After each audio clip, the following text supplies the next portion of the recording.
উপপাদ্য 2 ত্ৰিভুজৰ অন্তঃকোণৰ সমদ্বিখণ্ডক তিনিডাল সমবিন্দু।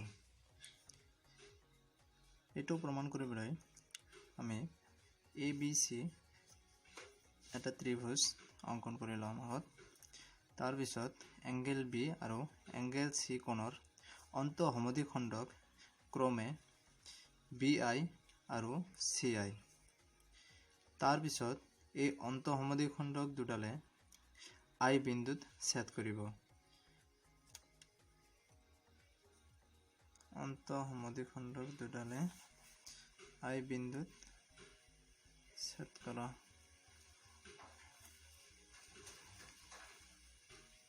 বুলি ধৰি ললো। এতিয়া AI সংযোগ কৰা হ'ল। এতিয়া আমাক প্ৰমাণ কৰিব লাগে যে এংগেল BACৰ অন্তঃসমদ্বিখণ্ডক AI টো এংগেল এৰ অন্তঃসমদ্বিখণ্ডক বুলি আমাক প্ৰমাণ কৰিব লাগে। পিছৰ ষ্টেপটো হ'ল অংকন। আমি BC CA AB ওপৰত ক্ৰমে ID IE আৰু IF লম্ব টানিব লাগিব। BC CA আৰু ABৰ ওপৰত ID IE IF লম্ব টানিব লাগিব। তেনেহলে আমি এতিয়া লম্ব টানিলো।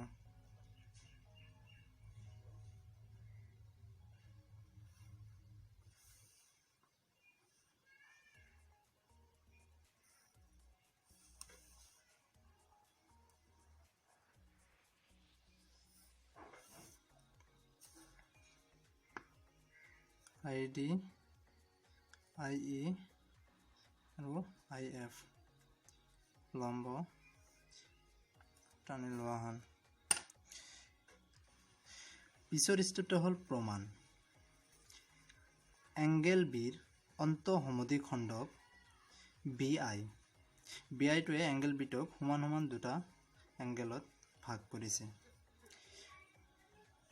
আৰু এই BIৰ ওপৰত BIৰ ওপৰত যিকোনো এটা বিন্দু ললে এই বিন্দুটো AB আৰু BC ৰেখা দুডালৰ পৰা সমদূৰৱৰ্তী হয়।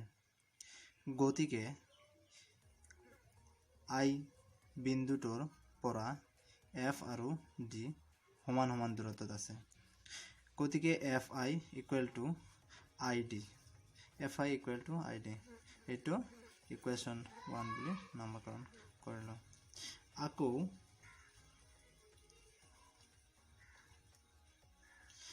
আকৌ এংগেল Cৰ অন্তঃসমদ্বিখণ্ডক CIৰ ওপৰত যিকোনো বিন্দু BC আৰু CR পৰা সমদূৰৱৰ্তী। CIৰ ওপৰত যিকোনো বিন্দু ললে এইটো BC আৰু CR পৰা সমদূৰৱৰ্তী হ'ব। গতিকে ID equal to IE।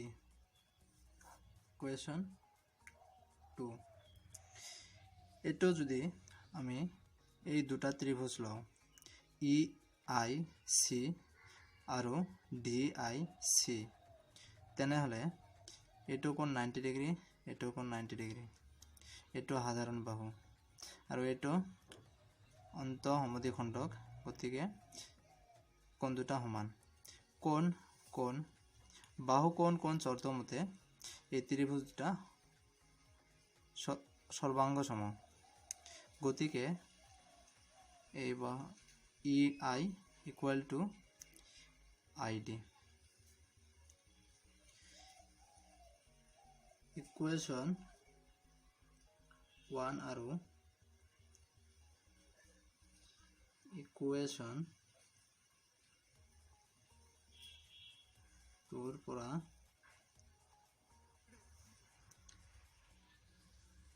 IF equal to I E পোৱা গ'ল। যেহেতু ABC ত্ৰিভুজৰ এংগেল এৰ মাজেৰে যোৱা ৰেখা এডালৰ ওপৰত আই বিন্দুটোৰ পৰা আই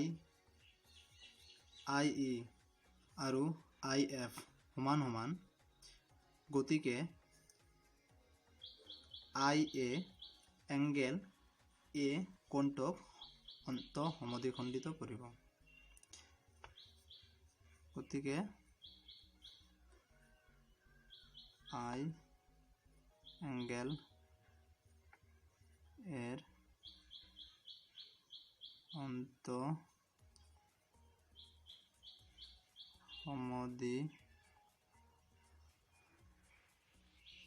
সমদ্বিখণ্ডক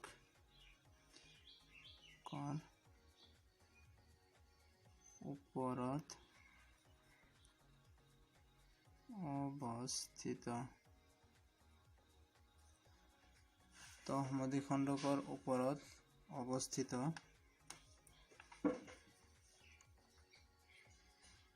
অৰ্থাৎ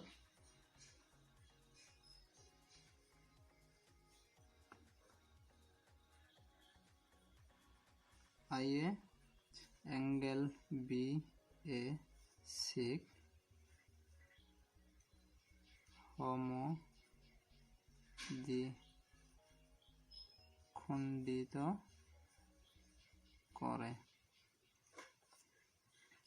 সমদ্বিখণ্ডিত কৰে।